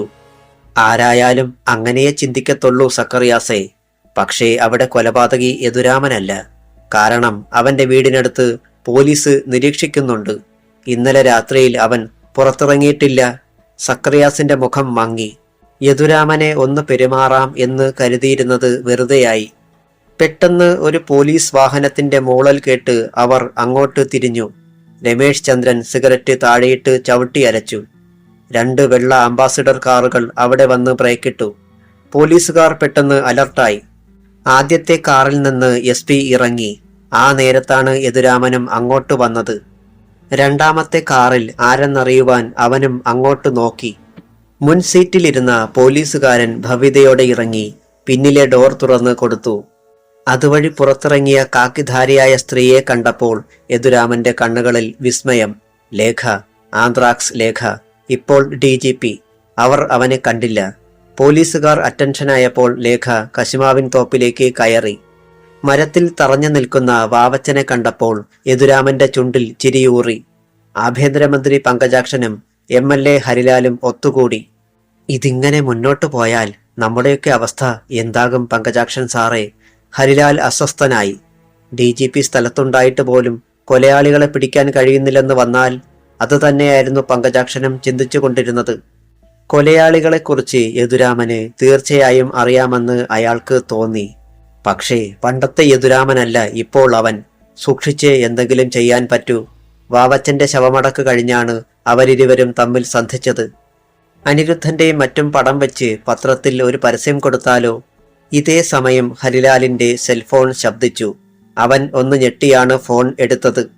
അപ്പുറത്തുനിന്നും കേട്ട വാർത്ത അടുത്ത നടുക്കവും പൂർത്തിയാക്കി. ഫോൺ ഓഫ് ചെയ്തിട്ട് അവൻ കർച്ചീഫ് എടുത്ത് വിയർപ്പ് തുടച്ചു. എന്താ? മന്ത്രി നെറ്റി ചുളിച്ചു. വരുമ്പോൾ എല്ലാം ഒന്നിച്ച്. ആ റഷീദ് അവന്റെ ഭാര്യയെയും മക്കളെയും അമ്മയെയുമെല്ലാം രക്ഷപ്പെടുത്തി. അവരെ ഞാൻ തടവിൽ വെച്ചിട്ട് യദുരാമനെ വധിക്കാൻ നാടകമൊരുക്കി എന്നും മറ്റും കാണിച്ച് DGPയുടെ മുന്നിൽ പരാതി എത്തിയിട്ടുമുണ്ട്. സാറ് വേഗം DGPയെ വിളിക്കണം, അല്ലെങ്കിൽ ഞാൻ നാറും, അകത്താകുകയും ചെയ്യും. മന്ത്രി ഉടനെ DGPയെ ഫോൺ വിളിച്ച് കാര്യം ചുരുക്കത്തിൽ പറഞ്ഞു. താമസിച്ചു പോയല്ലോ സാർ, ഇവിടെ പത്രക്കാരും TV-ക്കാരും എല്ലാമുണ്ട്. ഒരു ജനപ്രതിനിധിയാണ് ഒരു കുടുംബത്തിലെ സ്ത്രീകളെ മുഴുവൻ കുറെ കാലമായി തടവിൽ വെച്ച് പീഡിപ്പിച്ചത്. ആന്ത്രാക്സ് ലേഖ പറഞ്ഞു. അടുത്ത മൂവ്മെന്റ്? ഇനിയിപ്പോൾ ആക്ഷൻ എടുക്കാതിരിക്കാൻ പറ്റില്ല സാർ. MLA ഹരിലാലിനെ അറസ്റ്റ് ചെയ്യണം. മന്ത്രി പെട്ടെന്ന് ഫോൺ ഓഫ് ചെയ്തിട്ട് ഹരിലാലിനെ നോക്കി. താൻ തൽക്കാലം മാറിക്കോ, അല്ലെങ്കിൽ ഞാനും കൂടെ നാറും. തന്നെ പിടിക്കാൻ ആ ലേഖ ഉടനെ എത്തും. ഹരിലാൽ ചാടി എഴുന്നേറ്റു. സാറിന് എന്തെങ്കിലും ചെയ്യാൻ കഴിയില്ലേ? കഴിയും, തൽക്കാലം പിടികൊടുക്കാതിരുന്നാൽ മതി. ഹരിലാൽ തിടുക്കത്തിൽ പുറത്തു വന്നു. കാറിൽ കയറി നേരെ വീട്ടിലേക്ക്. അത്യാവശ്യം ചിലതെടുക്കാനുണ്ട്. വീട്ടിലെത്തി. വിനയയെ അടച്ചിട്ടിരുന്ന വാതിൽ തുറന്ന് അകത്ത് കയറി. ഇരുട്ടായിരുന്നു. ലൈറ്റിട്ടു. കിടക്കയിൽ കാൽമുട്ടുകളിൽ മുഖം അമർത്തി ഇരിക്കുകയാണ് വിനയ. അവളെ തീർത്തും അവഗണിച്ച് അയാൾ അലമാര തുറന്നു. ഞൊടിയിടയിൽ വിനയ പുറത്തേക്ക് പാഞ്ഞു. നിൽക്കടി അവിടെ. ഹരിലാൽ പിന്നാലെ വന്നപ്പോഴേക്കും അവൾ വാതിൽ പുറത്തുനിന്നടച്ച് പൂട്ടി. കഴിവരുടെ മോളെ, കതക് തുറക്കാൻ. അവൻ വാതിലിൽ ആഞ്ഞാഞ്ഞിടിച്ചു. ഇല്ല. അവൾ ജനാലയ്ക്കൽ മാറി നിന്ന് താക്കോൽ അകലേക്ക് വലിച്ചെറിഞ്ഞു. നിങ്ങൾ രക്ഷപ്പെടാൻ ശ്രമിക്കുകയാണല്ലേ? ജീവനോടെ നിങ്ങൾ ഈ മുറിയിൽ നിന്നും പുറത്തു വരില്ല. എടി, വാതിൽ തുറന്നോ, അല്ലെങ്കിൽ നിന്നെ ഞാൻ. താനൊരു ചുക്കും ചെയ്യത്തില്ല. കഴിഞ്ഞ കുറെ വർഷങ്ങളായി ഞാൻ എടുക്കാൻ വൈകിപ്പോയ ഒരു തീരുമാനമായി ഇത്. ബഹളം കേട്ട് വാസുവും ഭാനുവും ഓടി വന്നു. എന്താ മോളെ? നിങ്ങളുടെ മകനെ ഞാൻ കൊല്ലാൻ പോകുന്നു. ഭാനുവും വാസുവും കിടുങ്ങി. നീ എന്താടീ പറയുന്നത്? അതിന് മാത്രം എന്ത് തെറ്റാ അവൻ ചെയ്തത്? ഭാനു ചൊടിച്ചു. അത് നിങ്ങൾക്കറിയില്ലേ? അവൾ ചീറി. എന്റെ കുഞ്ഞിനെ കൊന്നില്ലേ? ഇക്കാലം അത്രയും നിങ്ങളും കൂടെ ചേർന്ന് എത്രമാത്രം പുരുഷന്മാർക്കാ എന്നെ കാഴ്ചവെച്ചത്. ഇതിനൊക്കെ എനിക്ക് ഒരു സമ്മാനമേ ഇവന് കൊടുക്കാനുള്ളൂ, മരണം. അവൾ നിറച്ചു വെച്ച പെട്രോൾ കന്നാസ് എടുത്തു. എടി കൊച്ചേ, അരുത്. ഭാനു തടസ്സം നിൽക്കാൻ വന്നെങ്കിലും ഒറ്റത്തള്ളിന് അവൾ അവരെ വീഴ്ത്തി. പിന്നെ കന്നാസിന്റെ അടപ്പു തുറന്ന് ജനാലയിലൂടെ അകത്തേക്ക് പെട്രോൾ ഒഴിച്ചു. എന്റെ കുഞ്ഞിനെ ഇവള് കൊല്ലാൻ പോണേ, ഭാനു നിലവിളിച്ചു. മിണ്ടരുത്. വിനയയുടെ മുഖം കണ്ട് ഭാനു കിടുങ്ങി. ദുർഗയുടെ മുഖം പോലെ. കന്നാസ് വലിച്ചെറിഞ്ഞ് വിനയ അടുക്കളയിലേക്ക് കുതിച്ചു. ഞൊടിയിടയിൽ തീപ്പെട്ടിയുമായി മടങ്ങിയെത്തി. മോളെ, അരുത്. ഞങ്ങള് നിന്റെ കാല് പിടിക്കാം, വാസു ദയനീയമായി പറഞ്ഞു. വേണ്ട. അവൾ ജനാലയ്ക്കലെത്തി. വിനയെ, നീ വെറുതെ ബുദ്ധിമോശം കാണിക്കരുത്. ഹരിലാലിന്റെ താക്കീത്. അവൾ ചിരിച്ചു. ഒരുപാട് ബുദ്ധിമോശം പറ്റിയവളാ ഞാൻ. ഇപ്പോഴാ എനിക്ക് നല്ല ബുദ്ധി തോന്നുന്നത്. അവൾ ഒരു കൊള്ളിയെടുത്തു. ആ നേരത്ത് പുറത്ത് ചില വാഹനങ്ങൾ വന്നു നിന്നു. അകത്തേക്ക് ആരൊക്കെയോ വരുന്ന കാലൊച്ച. വിനയ കൊള്ളി ഉരച്ച് മുറിക്കുള്ളിലേക്ക് എറിഞ്ഞു. അധ്യായം 42. ഒരു നിമിഷം അകത്തേക്ക് കയറി വന്ന പോലീസ് സംഘം സ്തബ്ധരായി. ഒരു മുറിക്കുള്ളിൽ മുഴുവൻ തീ. അതിനിടെ കട്ടിയുള്ള മറ്റൊരു തീയായി അലറിപ്പായുന്ന ഹരിലാൽ. ആ രംഗം കണ്ട് വാസുവും ഭാനുവും നിലവിളിച്ചു. പക്ഷേ വിനയയുടെ മുഖത്ത് പുഞ്ചിരിയായിരുന്നു. ഇനിയിപ്പോൾ ഹരിലാലിനെ രക്ഷിക്കാൻ കഴിയില്ലെന്ന് DYSP രമേശ് ചന്ദ്രനും സംഘത്തിനും ഉറപ്പായിരുന്നു. അയാൾ തലയിൽ നിന്ന് തൊപ്പിയെടുത്തിട്ട് വിനയയെ തുറച്ചു നോക്കി. വളരെ കാലം മുമ്പേ ഞാനിത് ചെയ്തിരുന്നെങ്കിൽ ഇവിടെ കുറെ കൂടി സമാധാനം കിട്ടിയേനെ സാർ. അവൾ കൈകൾ മുന്നോട്ട് നീട്ടി. അറസ്റ്റ് ചെയ്യൂ സാർ, പക്ഷേ ഒരപേക്ഷയുണ്ട്. ജയിലിൽ പോയ എന്റെ യദുവേട്ടനെ പിന്നീട് ഞാൻ ഇതുവരെ കണ്ടിട്ടില്ല. ഒരു വട്ടം അദ്ദേഹത്തെ എന്നെ ഒന്ന് കാണിക്കണേ. രമേശ് ചന്ദ്രൻ മിണ്ടിയില്ല. മുറിക്കുള്ളിൽ MLA ഹരിലാൽ പിടഞ്ഞു വീണ് കഴിഞ്ഞിരുന്നു.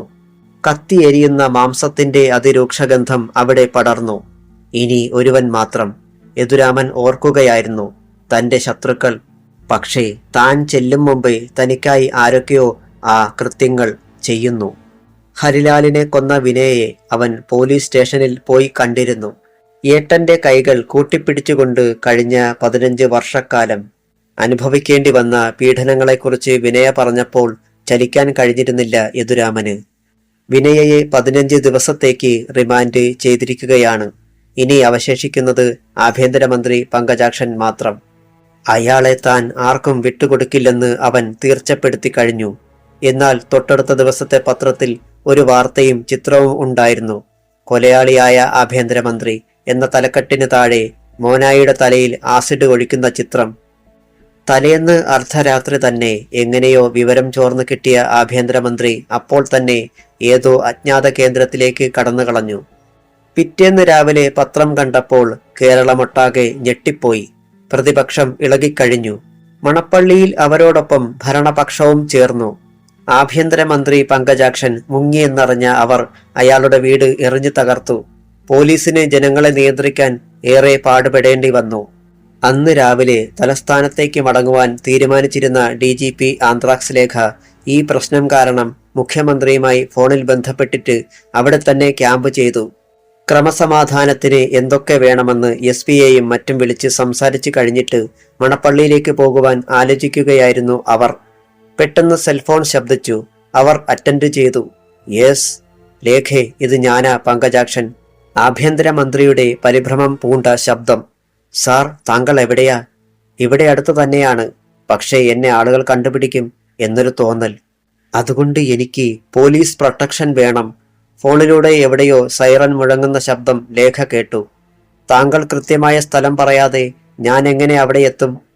അയാൾ സ്ഥലം പറഞ്ഞു. എത്രയും വേഗം എത്തിച്ചേരണം. ഇപ്പോൾ എനിക്ക് ഈ വണ്ടിയിൽ നിന്ന് പോലും പുറത്തിറങ്ങാൻ പറ്റാത്ത അവസ്ഥയാണ്. വരാൻ എനിക്ക് മനസ്സിലടോ പങ്കജാക്ഷ. ലേഖയുടെ ശബ്ദം മാറിയത് പെട്ടെന്നായിരുന്നു. ലേഖേ, പങ്കജാക്ഷൻ ഗർജിച്ചു. അതേടോ, എന്നോടും ഇവിടുത്തെ ജനങ്ങളോടും നീ ചെയ്തതിന്റെ മറുപടി കിട്ടിയേ മതിയാകൂ. ഒരു DGP ഇത് പറയാൻ പാടില്ലാത്തതാണ്. എന്നാലും എനിക്കങ്ങനെ ചെയ്തേ പറ്റൂ. തനിക്കറിയാമോ, താനും തന്റെ പാർട്ടിക്കാരും കാണിച്ചു കൂട്ടിയതൊക്കെ മറന്നിട്ടല്ല തന്നോടും തന്റെ ആളുകളോടും ഞാൻ സഹകരിച്ചു നിന്നത്. പിന്നെന്തിനാ? തന്റെയും തന്റെ ശിങ്കിടികളുടെയും പതനം കാണുവാൻ. മറ്റുള്ളവരുടെ മരണങ്ങൾ ഞാൻ കൺകുളിർക്കെ കണ്ടു. ഇനി തന്റേതും കൂടെ ഞാൻ കാണും. അതിനുശേഷം ഈ തൊപ്പി പോയാലും വിഷമമില്ല. എടീ പോടാ. അവർ ഫോൺ ഓഫ് ചെയ്തിട്ട് ക്രൂരമായി ചിരിച്ചു. ആഭ്യന്തരമന്ത്രി പങ്കജാക്ഷൻ അസ്വസ്ഥനായി ആ മുറിയിൽ നടന്നു. ലേഖ സഹകരിക്കാത്ത പക്ഷം തനിക്ക് പോലീസിന്റെ സഹായം കിട്ടില്ലെന്ന് അയാൾക്കുറപ്പായി. താൻ എവിടെയാണെന്ന് അവൾ അറിഞ്ഞ നിലയ്ക്ക് എത്രയും വേഗം ഇവിടെ നിന്നും രക്ഷപ്പെടണം. ആ വിചാരത്തോടെ പങ്കജാക്ഷൻ പുറത്തേക്ക് വന്നതും ഒന്നിനു പിറകെ ഒന്നായി ധാരാളം ഓട്ടോകൾ ആ മുറ്റത്തേക്ക് വന്നതും ഒന്നിച്ചായിരുന്നു. പങ്കജാക്ഷൻ കിടുങ്ങിപ്പോയി. ആദ്യത്തെ ഓട്ടോയിൽ നിന്ന് ഇന്ദ്രജിത്ത് ഇറങ്ങി. നമസ്കാരം സാറേ, ഞങ്ങൾ അങ്ങയെ കൂട്ടിക്കൊണ്ടു പോകുവാൻ വന്നതാണ്. മന്ത്രി മരവിച്ചു നിന്നു. പിന്തിരിഞ്ഞോടണമെന്ന് മനസ്സ് പറഞ്ഞെങ്കിലും ഓട്ടോക്കാർ അപ്പോഴേക്കും അയാളെ വളഞ്ഞു കഴിഞ്ഞിരുന്നു. രാത്രി. പാർട്ടിക്കാർ എല്ലായിടവും അരിച്ചു പെറുക്കിയെങ്കിലും പങ്കജാക്ഷനെ കാണാനായില്ല. തന്റേതായ നിലയിൽ യദുരാമനും അയാളെ കുറെ തിരഞ്ഞു. കാണാഞ്ഞ് നിരാശനായി ഗ്രഹപ്പിഴ തങ്കപ്പന്റെ ഓട്ടോയിൽ വീട്ടിലെത്തി. നാളെ കാണാം എന്ന് പറഞ്ഞ് തങ്കപ്പൻ മടങ്ങി. തളർച്ചയോടെ കിടക്കയിലേക്കിരുന്നതേയുള്ളൂ യദുരാമൻ. മുറ്റത്ത് ഒരു ഓട്ടോ വന്നു നിന്നു. ചുളിഞ്ഞ നെറ്റിയോടെ യദുരാമൻ എണീറ്റ് പുറത്തു വന്നു. മുന്നിൽ ഇന്ദ്രജിത്ത്. അവർ ഇരുവരും എന്തോ അടക്കം പറഞ്ഞു. വീട് പൂട്ടിയിട്ട് യദുരാമൻ ഇന്ദ്രജിത്തിന്റെ ഓട്ടോയിൽ കയറിപ്പോയി. കുറെ ദൂരം പിന്നിട്ട് ഓട്ടോ വളരെ ബുദ്ധിമുട്ടി കുന്ന് കയറുവാൻ തുടങ്ങി. മൊട്ടക്കുന്ന്. പൊടുന്നനെ അവിടെ പന്തങ്ങൾ തെളിഞ്ഞു. ഓട്ടോയിൽ നിന്നിറങ്ങിയ യദുരാമൻ അത് കണ്ടു. 2 ടാറ്റാ സുമോ. അതിൽ നിന്ന് പൊടുന്നനെ ഇറങ്ങിയ മനുഷ്യനെ പന്തത്തിന്റെ വെളിച്ചത്തിൽ യദുരാമൻ തുറച്ചു നോക്കി. എവിടെയോ കണ്ടുമറന്ന മുഖം. അയാൾ ചിരിച്ചു. യദുവിന് എന്നെ മനസ്സിലായോ? തലയ്ക്കുള്ളിൽ ഒരു വെളിച്ചം. അനിരുദ്ധൻ സാറ്?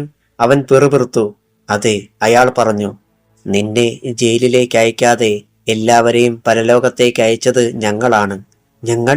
അവൻ നെറ്റിച്ചുളിച്ചു. പെട്ടെന്ന് 2 പേർ കൂടി പുറത്തു വന്നു. അതിൽ ഒരാളെ അവൻ തിരിച്ചറിഞ്ഞു. തന്നെ പോലീസ് സ്റ്റേഷനിൽ നിന്ന് ജാമ്യത്തിലിറക്കിയ പെൺകുട്ടി. വക്കീല് ഇവിടെ? പൊടുന്നനെ അവൾ ഒരു തേങ്ങലോടെ അവന്റെ നെഞ്ചിലേക്ക് വീണു. വല്യേട്ടന് എന്നെ മനസ്സിലായില്ലേ? നിത്യയാ ഏട്ടാ ഞാൻ, നിത്യമോൾ. അവന്റെ ശബ്ദം വിറച്ചു. മോളെ നീ? വല്യേട്ടാ. അവളെ തന്നിൽ നിന്നടർത്തി അവൻ വീണ്ടും വീണ്ടും ആ മുഖത്തേക്ക് സൂക്ഷിച്ചു നോക്കി. ഇതാരാണെന്ന് ഏട്ടന് മനസ്സിലായോ? അവൾ ഒപ്പം നിന്നിരുന്ന ദീർഘകായന നേരെ കൈ ചൂണ്ടി. യദുരാമന് പിന്നെ ഒന്നും ആലോചിക്കാനില്ലായിരുന്നു. ഋഷി, എടാ വല്യേട്ടാ. അവനും ഏട്ടന്റെ തോളിലേക്ക് ചാഞ്ഞു. നിങ്ങളൊക്കെ എവിടെയായിരുന്നു? ഉത്തരം പറഞ്ഞത് അനിരുദ്ധനാണ്. ആശുപത്രിയിൽ നിന്ന് ഞാൻ പുറത്തു വന്ന് ഈ നാട്ടിൽ നിന്നും മടങ്ങവെയാണ് ത്രിമൂർത്തികളുടെ കയ്യിൽ നിന്നും രക്ഷപ്പെട്ട് ഇവർ ഇന്ദ്രജിത്തിന്റെ ഓട്ടോയിൽ വന്നത്. പക്ഷേ അവിടെയും ഇവർക്ക് തടസ്സം നേരിട്ടപ്പോൾ ഞാൻ കാറിൽ കയറ്റിക്കൊണ്ടുപോയി. പിന്നെ ഞങ്ങൾ ഒന്നിച്ചായിരുന്നു. ഒന്ന് നിർത്തി അയാൾ തുടർന്നു. 2 കൈകളും ഉപയോഗശൂന്യമായ എന്റെ കൈകളായി ഇവർ. ഒന്നിച്ച് പടയോട്ടത്തിന് ഞങ്ങൾ ഒരുങ്ങി. ഇത്രയും നാൾ പിടിക്കപ്പെട്ടില്ല. ഇനി അവസാനത്തേതുകൂടി അങ്ങനെ തന്നെ ആയിരിക്കണമെന്ന് ഞങ്ങൾക്ക് നിർബന്ധമുണ്ട്. പക്ഷേ അതിന് നിന്നെ കൂടി കൂട്ടണമെന്ന് നിർബന്ധം പിടിച്ചത് ഋഷിയും നിത്യയുമാണ്. ഋഷി പറഞ്ഞു. ഏട്ടൻ ജയിലിൽ നിന്നിറങ്ങിയത് മുതൽ ഒരു നിഴൽ പോലെ ഞങ്ങൾ പിന്നാലെയുണ്ടായിരുന്നു. പിന്നെന്താടാ എന്റെ മുന്നിൽ വരാൻ വൈകിയത്? കണക്ക് തീർക്കാൻ വേണ്ടി. ഏട്ടനെ ഇനിയും ഇരുമ്പഴിക്ക് പിന്നിലെത്തിക്കാതിരിക്കാൻ വേണ്ടി. അവന്റെ പല്ലുകൾ ഞെരിഞ്ഞമർന്നു. എന്നാൽ പങ്കജാക്ഷന്റെ മരണം ഏട്ടനെ കൂടി കാണിക്കണമെന്ന് തോന്നി. അയാളെവിടെ? യദുരാമൻ ചുറ്റും നോക്കി. അനിരുദ്ധൻ ഒന്ന് ചൂളമടിച്ചു. അയാളുടെ ആളുകൾ കൂടുതൽ പന്തങ്ങൾ തെളിച്ചു. അപ്പോൾ അവൻ കണ്ടു, തറയിൽ കുഴിച്ചിട്ട ഒരു കനത്ത തൂണിൽ വായിൽ തുണി തിരികിയ നിലയിൽ കെട്ടി നിർത്തിയിരിക്കുന്നു പങ്കജാക്ഷനെ. കഴിവറുടെ മോനെ. ആർക്കും തടയാൻ കഴിയും മുമ്പ് യദുരാമൻ മുന്നോട്ട് കുതിച്ചു. അവന്റെ ഉരുക്കുമുഷ്ടികൾ അയാളുടെ മുഖത്തും നെഞ്ചത്തും മാറി മാറി പതിഞ്ഞു. ഋഷി അവന്റെ പിന്നാലെ പോകാൻ ഭാവിച്ചപ്പോൾ അനിരുദ്ധൻ തടഞ്ഞു. വേണ്ട. അവസാനം യദുരാമന്റെ കൈകൾ കുഴഞ്ഞു. ശരീരം വിയർത്തു. പങ്കജാക്ഷൻ ഒരു മാംസപിണ്ഡമായി തൂണിൽ തൂങ്ങി നിന്നു. യദുരാമൻ അയാളുടെ വായിലെ തുണി വലിച്ചു നീക്കി. അയാൾ കുഴഞ്ഞ ശബ്ദത്തിൽ പറഞ്ഞു, വെള്ളം, വെള്ളം. കൈ ചുരുട്ടി ഒറ്റ ഇടികൂടി ആ മുഖത്ത് കൊടുത്തു യദുരാമൻ. കൊല്ലരുത്, ഞാൻ എന്ത് വേണേലും തരാം. അവൻ അയാളുടെ മുഖത്ത് കാറിത്തുപ്പി. ഹോ, നിന്റെ ഒരു പുല്ലും എനിക്ക് വേണ്ടടാ. ഇന്ദ്രജിത്ത് പെട്ടെന്ന് അകലേക്ക് കൈ ചൂണ്ടി. അതാ സർവരും അങ്ങോട്ട് നോക്കി. അകലെ കൂടി പാഞ്ഞു വരുന്ന ധാരാളം വാഹനങ്ങളുടെ വെളിച്ചം. പോലീസാണോ? യദുരാമൻ നെറ്റിച്ചുളിച്ചു. അല്ല, ഇവന്റെ പാർട്ടിക്കാരാ. ഈ ശരീരം അവർക്കുള്ളതാ. അനിരുദ്ധൻ തിടുക്കപ്പെട്ടു. അവരിങ്ങെത്തും മുമ്പ് നമുക്ക് മാറണം. ഈ കൊലപാതകം ഇത്രയും കാലം ഇവനൊക്കെ വേണ്ടി തമ്മിൽ തല്ലി തലകീറിയ അവർക്കിരിക്കട്ടെ. യദുരാമൻ എന്നിട്ടും മടിച്ചു നിന്നു. വാ ചേട്ടാ. ഋഷി അവന്റെ കരം കവർന്നു. പിന്നെ അവൻ എതിർത്തില്ല. വളരെ വേഗം അവരുടെ വാഹനങ്ങൾ കുന്നിറങ്ങി റോഡിന്റെ ഓരം ചേർന്ന് കിടന്നു. അതൊന്നും ശ്രദ്ധിക്കാതെ ആ വാഹനങ്ങളിൽ വന്നവർ കുന്നു കയറി. നമുക്കിനി ഒന്നും ചെയ്യാനില്ല. മടക്കയാത്ര. അനിരുദ്ധൻ ദീർഘമായി നിശ്വസിച്ചു. ഞാൻ ഒരിടത്തേക്കുമില്ല, യദുരാമൻ പറഞ്ഞു. മമ്മിയെ കണ്ടുപിടിക്കണം. അങ്ങനെ ഒരു തീരുമാനം ഞാൻ എടുത്തുപോയി. നാളെ രാവിലെ നമുക്ക് മമ്മിയെപ്പോയി കാണാം ഏട്ടാ. പറഞ്ഞത് നിത്യയാണ്. അപ്പോൾ മമ്മി? നമ്മളെയൊന്നും തിരിച്ചറിയില്ലെങ്കിലും മമ്മി ജീവനോടെയുണ്ട് ഏട്ടാ. എവിടെ? യദുരാമന്റെ ശരീരത്തിൽ ഒരു കുളിര്. നിത്യയുടെ ശബ്ദം ചിലമ്പി. മെന്റൽ ഹോസ്പിറ്റലിൽ, കുതിരവട്ടത്ത്. അലഞ്ഞു തിരിഞ്ഞു നടന്ന മമ്മിയെ അവിടെ എത്തിച്ചത് ലേഖ സാറായിരുന്നു. പിന്നെ ഒന്നും ചോദിക്കാതെ സീറ്റിലേക്ക് ചാരി യദുരാമൻ കണ്ണുകൾ ഇറുക്കി അടച്ചു. അപ്പോഴും കുന്നിൻ മുകളിലേക്ക് വാഹനങ്ങൾ പോകുന്നുണ്ടായിരുന്നു. ആളുകളോട് വിവരം പറയുവാൻ ഓട്ടോ ഡ്രൈവർ കുട്ടപ്പനെ ഏൽപ്പിച്ച ജോലി അവൻ ഭംഗിയായി നിർവഹിച്ചിരിക്കുന്നുവെന്ന് അനിരുദ്ധൻ ഓർത്തു. അവരുടെ വാഹനങ്ങൾ ഇരുളിന്റെ മാറു പിളർന്ന് പതിയെ ചലിച്ചു. അപ്പോൾ കുന്നിൻ മുകളിൽ എത്തിയ പാർട്ടിക്കാരുടെ ഒപ്പം ഉണ്ടായിരുന്ന റഷീദ് പങ്കജാക്ഷന്റെ നെഞ്ചിൽ കത്തി കുത്തിയിറക്കി ഇടം വലം വെട്ടിച്ച് വലിച്ചൂരുകയായിരുന്നു. മറ്റുള്ളവർ ആ കത്തി പിടിച്ചു വാങ്ങി വീണ്ടും വീണ്ടും പങ്കജാക്ഷനെ കുത്തിക്കീറി. ആളുകളുടെ ആരവം ആ പ്രദേശമാകെ മാറ്റൊലി കൊണ്ടു. നോവൽ അവസാനിക്കുന്നു.